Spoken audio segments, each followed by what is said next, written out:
وعلى آل سيدنا محمد وبارك وسلم. Allah Ta'ala says in the Quran, وَعِبَادُ الرَّحْمَنِ, and the servants of Allah, الَّذِينَ يَمْشُونَ عَلَى الْأَرْضِ هَوْنًا. The true servants of Allah are those who walk on the earth with humility. So Allah subhanahu wa ta'ala is praising those who walk on the earth with humility.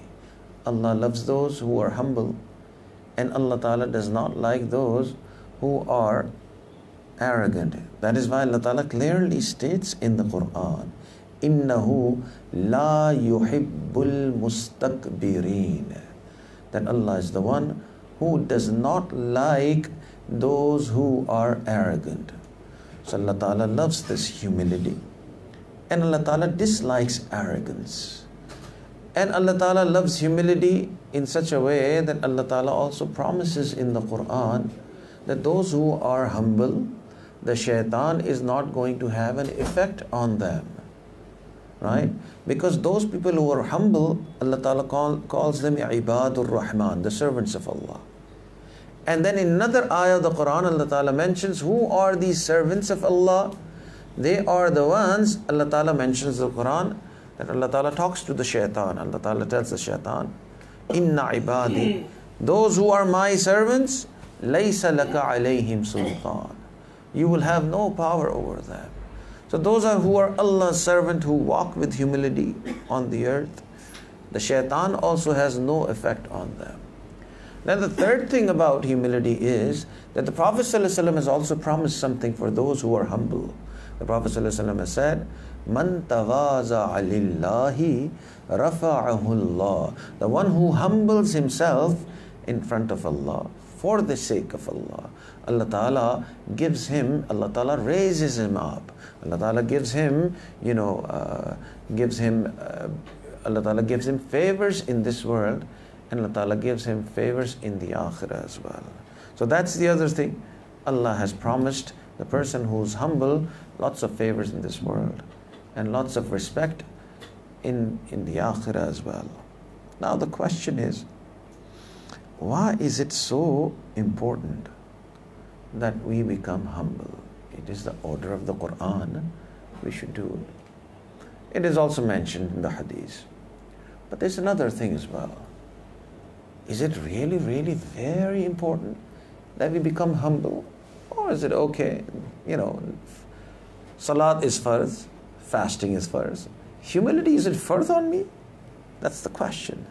So should I treat it like salat, like namaz? Or should I treat humility as something which is okay, which is very good, and Allah likes it, and I should do it, but even if I don't do it, at least I'm not committing a very big sin? Is it that way? If you look at the hadith, it seems that it is wajib upon us to attain a state of humility. Why is it wajib? The Prophet ﷺ has said, La yadkhulul jannah man kana fi qalbihi mithqala zarratin min kibr. That person is not going to enter Jannah even if he has this small amount of arrogance inside of his heart. So now it is not something which is nafal or supererogatory. It is obligatory. It is compulsory on us that we get rid of this spiritual disease that we have, the disease of arrogance. The reality is that the Mashayikh have called this disease Ummul Amraz. This disease of arrogance, the Mashayikh have said this is the mother of all spiritual diseases. Why is it the mother of all spiritual diseases? This arrogance is actually the mother of all spiritual diseases, because all other spiritual diseases emanate from this disease. If you have arrogance, you will have all other spiritual diseases. So for example, anger is a spiritual disease. Whoever is arrogant will also have the spiritual disease of anger. Why? Because the arrogant person thinks that nothing should happen against my will. However way I think, only that should happen. Whatever I don't like should not happen. And in this life, things will happen which will be against your wishes. So then when things happen against our wishes, then we become very upset. And when we become angry, it means that we have this spiritual disease. So the one who's arrogant will become angry very easily. And the Prophet ﷺ has said that the person who's angry, shaitan runs in his blood the way blood runs in the shaitan runs in his veins the way blood runs in his body. So that means the one who's arrogant is also going to be an angry person, will have the spiritual disease of anger. The spiritual disease of showing off, that is also present in the person who has arrogance. Why? Because the arrogant person thinks highly of himself. So he loves showing off. So even if he is doing ibadah, even if he is worshipping Allah, he wants that other people should look at it and other people should praise that I am doing this ibadah. So you have arrogance, then you will have anger. You will have riya, which means showing off. If you have arrogance, the mother of all diseases, then you will also have this love for the wealth of this world. Why? And the love for this wealth of this world is also a spiritual disease. This greed is a spiritual disease. And the Prophet ﷺ has said that the greedy person, if he has a mountain full of gold, he will not be satisfied. He will want that I get another mountain full of gold. So that means this greed is also a spiritual disease, and an arrogant person will have this disease as well. Why? Because if you have more wealth, people praise you. And people think you're a very big man, or you're a very respectable personality. And to attain that, you will also have this greed for wealth. So all spiritual diseases are present in the person who has arrogance. This arrogance is the mother of all spiritual diseases. So another disease, spiritual disease, is hasad, jealousy. And there's a very big sheikh who used to live in Karachi. His name was Sayyid Zawar Hussain Shah, rahimahullah. And he's written a very beautiful book on fiqh by the name of Umdatul Fiqh. He's a very big sheikh. He was a very big sheikh of his time. And he said that the arrogant person will be jealous, because the arrogant person is always looking for, other people's appreciation. And when he sees that somebody else is being appreciated for anything, then he will feel jealousy inside of his heart. So the arrogant person has this disease which is the mother of all spiritual disease. The arrogant person is also going to lie because he thinks highly of himself, and just to convince others that I am a very high person, even if he has to lie, he's going to go ahead and lie. So all spiritual diseases emanate from arrogance. Even the disease of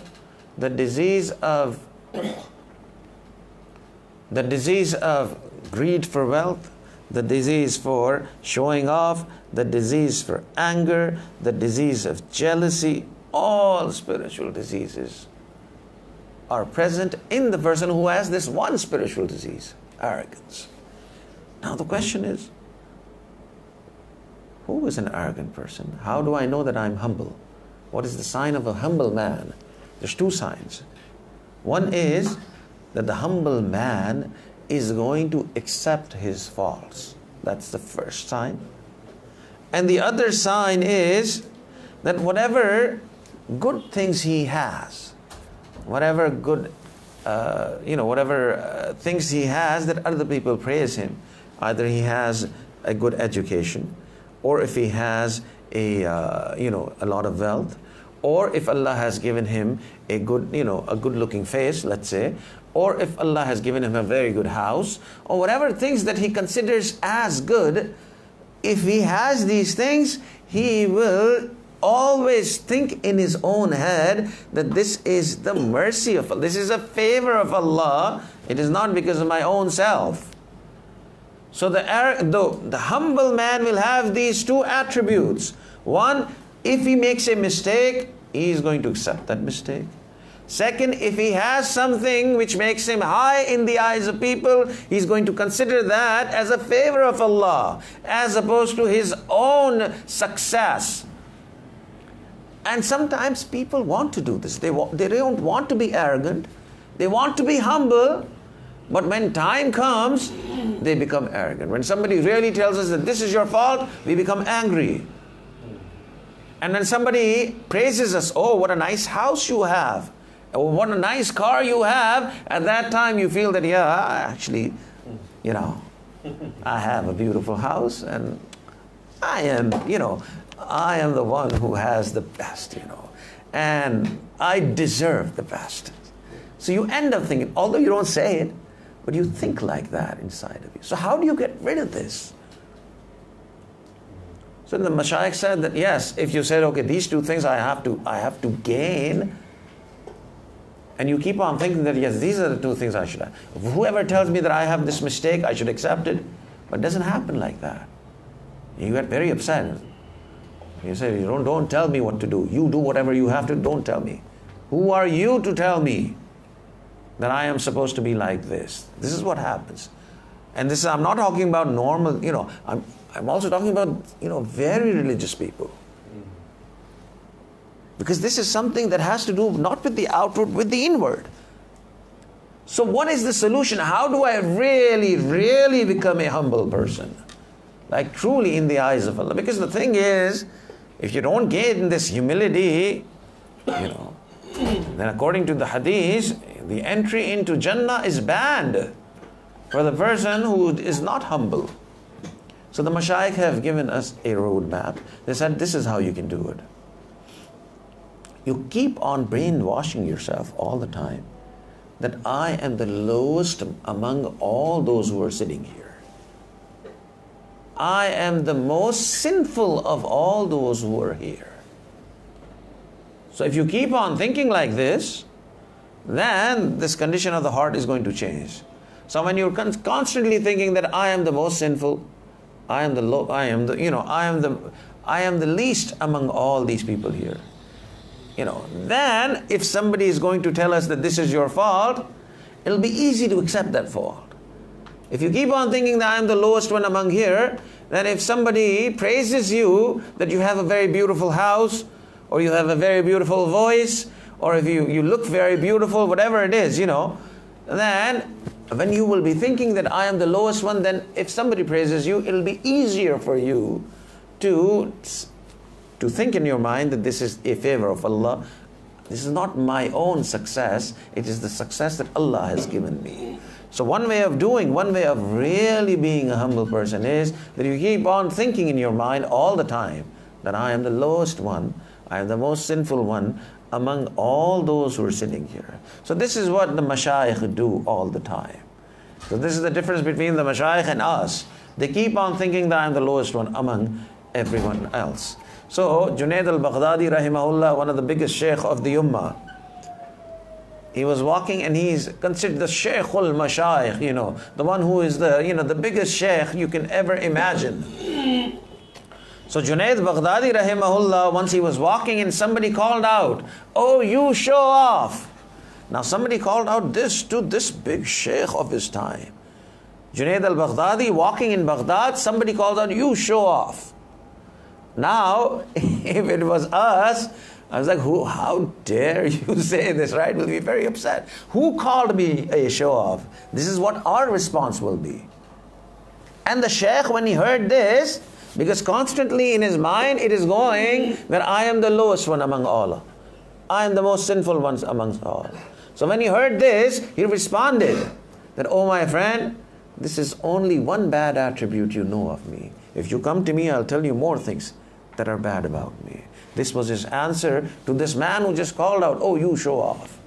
So that means if you really, really want to become humble, then you'll have to do this exercise all the time. That I am the lowest one, the most sinful one amongst everyone around. Now,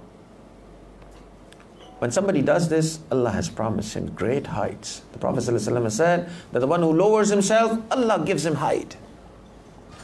And the reality is that the one who lowers himself, Allah gives him the opportunity of worshipping Allah. Worshipping Allah is not something very small. It is a very big honor, right? It is communication with the biggest king, right?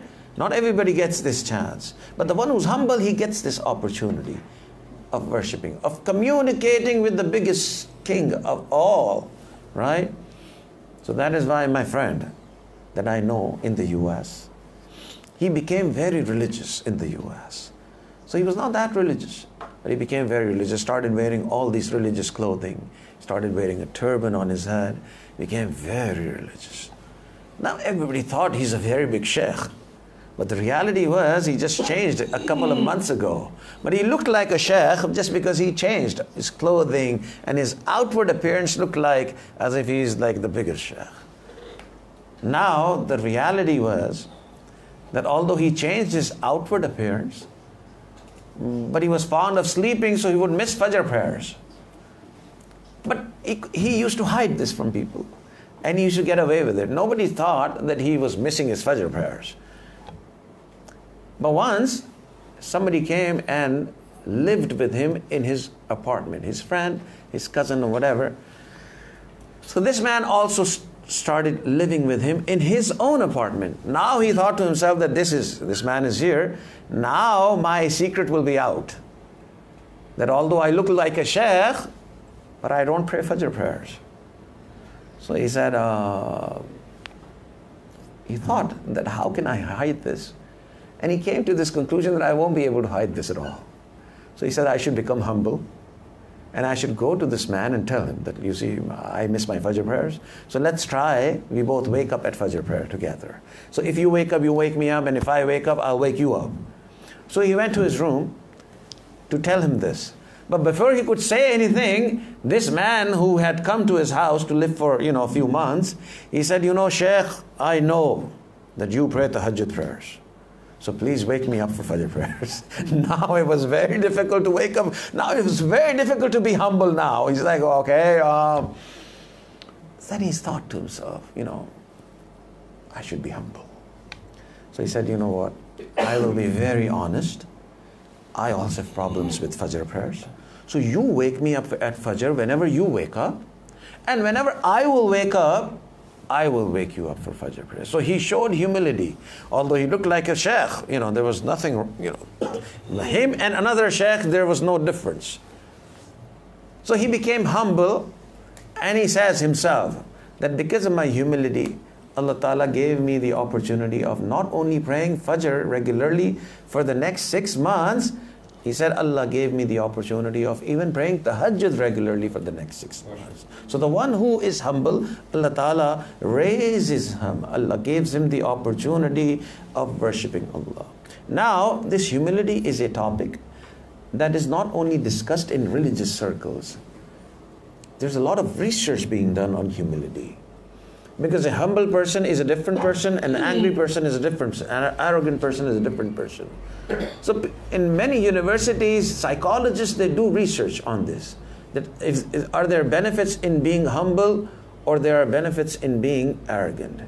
So Georgia State University in the US, they did some research. And the professor, his name is Don Emerson. Don Emerson is a psychologist who spent years doing research on humility.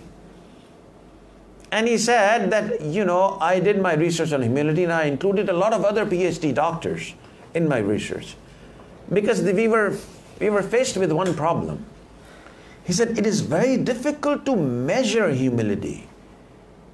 If you want to measure how much humble this other man is, there's no index. If you want to measure somebody's wealth, look, if he has $5,000, if you have $500,000, you can measure that. But how humble this man is, there's no way of measuring it. And the other thing is that you can be humble at one time, and you can be very arrogant at other times. This is the other problem. So he said we were faced with this problem, doing research on humility. These were the two problems. So we could not agree on a lot of different things. He said finally our board of these PhD doctors who were doing research on humility, we agreed on 5 things.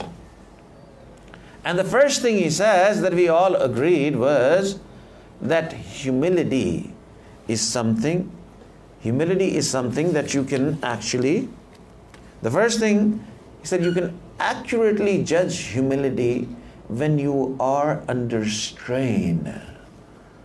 So if you come to this Quran class, sitting here, chatting with your friends, nobody will be able to judge whether you're humble or you're arrogant.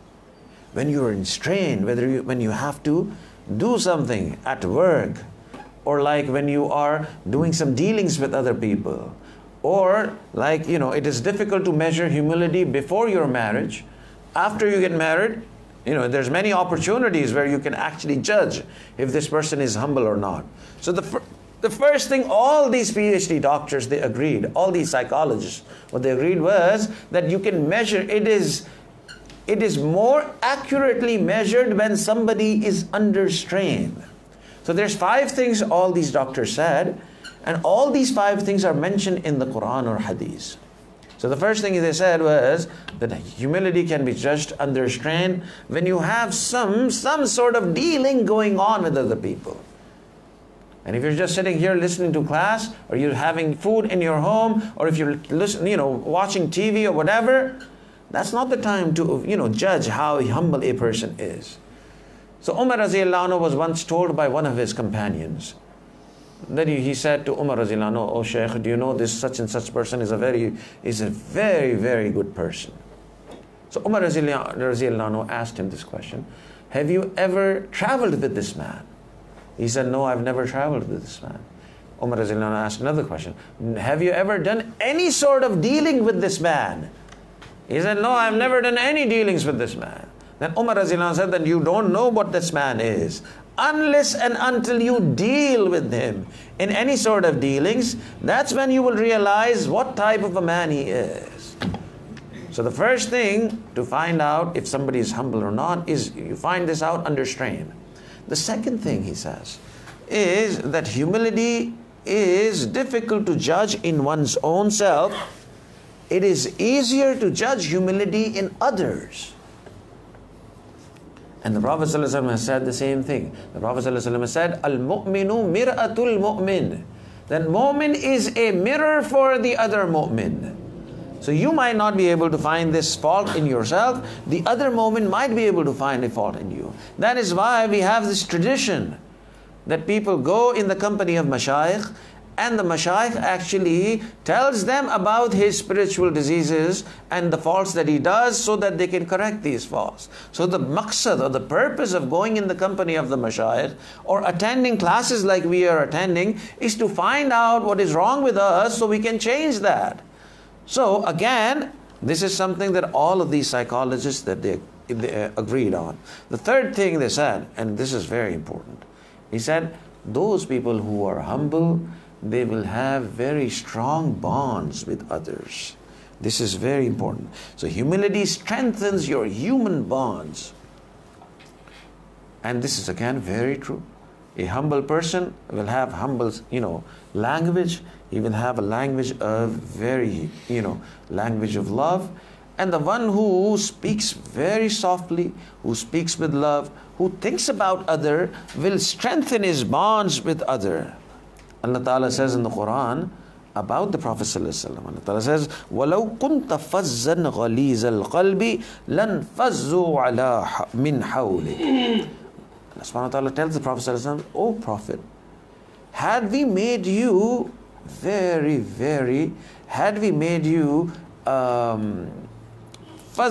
غَلِيظَ الْقَلْبِ, had we made you very strong-hearted, not strong-hearted, but the word that I'm looking for is, had we made you a person who was not that humble, and who was a person who would become very angry easily, then these people who are around you, who love you, they would have ran away from you." So the one who's humble will always make friends with many, many people. Everyone is going to be happy with humble people. Reality is that if you have a very sweet tongue, a tongue full of humility, then you can even make other person such a friend that he will be ready to become your slave. And that's why Islam spread so much. It was not because of the sword. It was because of the humility of the Prophet ﷺ. So that is why there was a Jewish man sitting in the company of the Prophet ﷺ in the masjid. And there were some companions sitting there. And there was a man who came from outside and he said, "O Prophet of Allah, I come from such and such area. And we are all in a state of famine. There's nothing to eat. We're all going to die. So help us. We need some help." Now the Prophet ﷺ wanted to help. But at that time there was famine in Madinatul Munawwara. So there was no food there either. This Jewish person was a very rich man. And when he saw all of this, he said, "Okay, I can loan you some bags of dates." So he was a rich man. He had, many bags of dates. He said, "I'm going to loan you, let's say 20, 30 bags." So the Prophet ﷺ took 20, 30 bags full of dates from this man as loan. And the date was decided that the Prophet ﷺ is going to return those dates.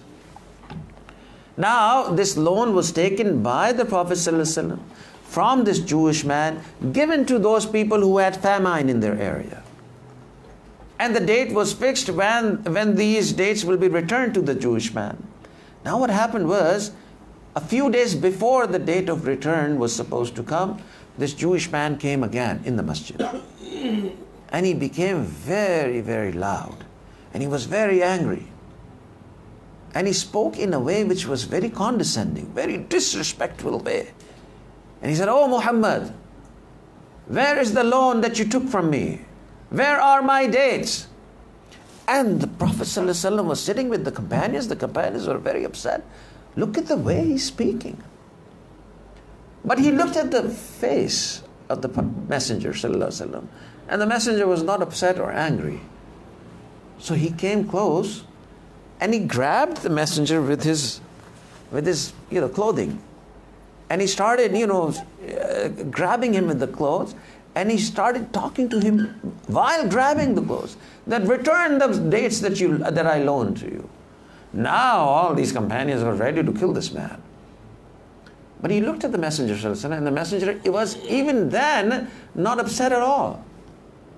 So then he talked about his forefathers, that all of you sons of Muttalib, you do this, that you take loans and you don't return loans. Now not only the Messenger, he's talking about the father and the forefather, grandfather of the Messenger. At that point, Umar radiallahu anhu took his sword out and he said, "You stop it now. Otherwise I'm going to just, chop off your head." At that point, the Messenger ﷺ said the first words. And he said, "Umar, you should not speak like this. Because the one who has given loans has the right to ask back for his loan." So this Jewish man was very surprised at the way the Prophet ﷺ was dealing. So then the Prophet ﷺ told Umar radiallahu anhu that, "Umar, do you know, in such and such place, we have all these bags of dates. You return all these bags to this man. Also return an extra few bags, because you have threatened him to kill him. So now I would want that you return a few extra bags." So when this Jewish man, he heard this, the Prophet ﷺ, while he was showing all of this disrespect, the Prophet ﷺ showed complete humility. At that point he said, "You know what? I am going to accept Islam." And he recited the kalima at that time. So the Prophet ﷺ asked him, "Why did you accept Islam?" He said, "In our books it is written that the last messenger, when he is going to come, one of the signs will be that the more ignorance you show towards him, the more humble he is going to become in front of you."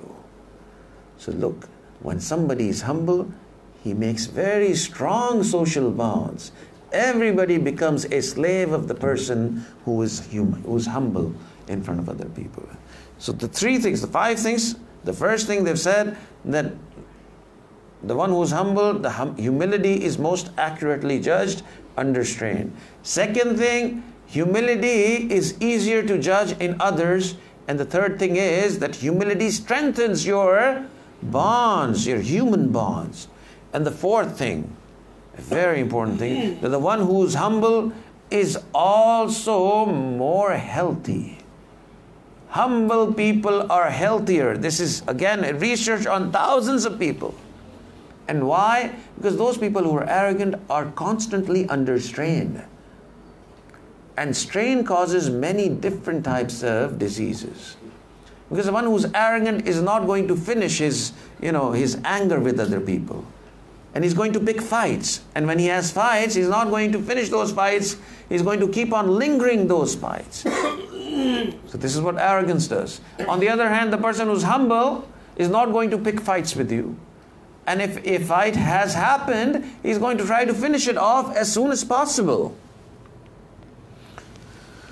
So, and the scholars have said, or the doctors, they say, that the person who has strain can get about 15 types of diseases. Blood pressure is because of strain. Diabetes can happen because of strain. Muscle spasm you can get into muscle spasm because of strain. Also, you can have digestive problems because of strain. You can have many different, so they've counted there's 15 different diseases that you can get if you're under strain. And an arrogant person is constantly under strain. So 4 things that all these doctors have agreed. And the 5th and the more important thing is that if you are, the 5th thing is that those who are humble, they experience growth in their businesses. Now this is something very strange, right? If I am humble, then I'll get more output. And this is what they've mentioned, growth in output because of humility. But this is not something just made up. There's a scholar, he's written a book by the name From Good to Great. So he's mentioned all those companies who were good companies, and then they became great companies, like who went into millions of dollars. And they've mentioned that there were many different reasons. Among them, one common reason in all these companies was that they changed their arrogant CEOs to humble CEOs. And when they got humble CEOs to run those companies, then the revenues of those companies, the revenue went up enormously. And these companies became from good to great. This is the same thing Allah Ta'ala mentions in the Quran. Allah Ta'ala says, وَلَوْ بَسَطَ اللَّهَ رِزْقَ لِعِبَادِهِ لَبَغَوْا فِي الْأَرْضِ. If I increase the rizq of my servant, then he is going to be rebellious and arrogant. So sometimes Allah Ta'ala does not give us a lot of rizq because Allah Ta'ala knows us, that we will become very arrogant. If we have more wealth, we'll show off, we'll think of others as nothing, and we will think that, we are the kings or something like that. That is why Allah Ta'ala does not give us this wealth. Sometimes this happens also. And this is a favor of Allah, because it is worse to become arrogant and wealthy than to become humble and pure. If you're poor and humble, it is better than rather becoming, wealthy and arrogant. So these are the 5 things that Don Emerson mentions about humility. One last question, and then we'll end our class. How do you attain humility? What happens? How do you get into this? And the scholars have said that humility is attained when you keep the company of pious people, when you keep the company of humble people, actually. So Qari Muhammad Tayyib rahimahullah was a very big scholar of his time. He was a very rich man and became the principal of a very big madrasa in the subcontinent. And then also Allah had given him a very good looking face and all that. So people used to think that he is a very good looking man as well. So he had wealth, he had a very high status, and also he was good looking and all that. So he went to Hazrat Thanvi Rahimahullah's Khanqah, and he said to the Sheikh, I have wealth and I have the status and everybody thinks I'm a very big man. So sometimes this arrogance creeps into my heart. So I'm here to take care of the spiritual disease. So tell me something to read, some wazifa or something, something that I should read, so this arrogance leaves my heart. So the Sheikh said, yes, there's one way. You don't have to recite any wazifa. You should come to me often, and whenever you come, before entering, all those people who already are entered, you should actually put their shoes, line their shoes up correctly, then inshallah you will become very humble. So when you do this, then humility is going to enter into your heart. So that means humility has to do with keeping the company of the mashayikh, keeping the company of those people who are actually doing this. The whole business of this sheikh and this student, you need to leave, you can leave. All this whole business of this sheikh and this student is to actually eradicate this arrogance. Somebody asked Hazrat Thanvi rahimahullah that what is tasawwuf? What is this, business of people, a person being sheikh and the other person being the student of the sheikh? He said the only purpose of all of this is so that this spiritual disease of arrogance leaves the heart of the seeker. This is the only purpose of coming in the company of the mashayikh. So in this lecture we make dua that Allah Ta'ala gives us respite, or Allah Ta'ala saves us from this big spiritual disease. Wa akhiru da'wana Alhamdulillahi Rabbil Alameen. Dua kar lijiye. Alhamdulillahi Rabbil Alameen. Wassalatu wassalamu ala sayyidil anbiya'i wal mursaleen. Allahumma inna nas'aluka ilman nafi'a wa amalan mutaqabbala wa lisanan dhakira wa qalban khashi'a wa rizqan wasi'a wa shifa'an min kulli da. Wa sallallahu ta'ala ala habibihi sayyidina Muhammadin wa ala alihi wa ashabihi ajma'in. برحمتك يا أرحم الراحمين.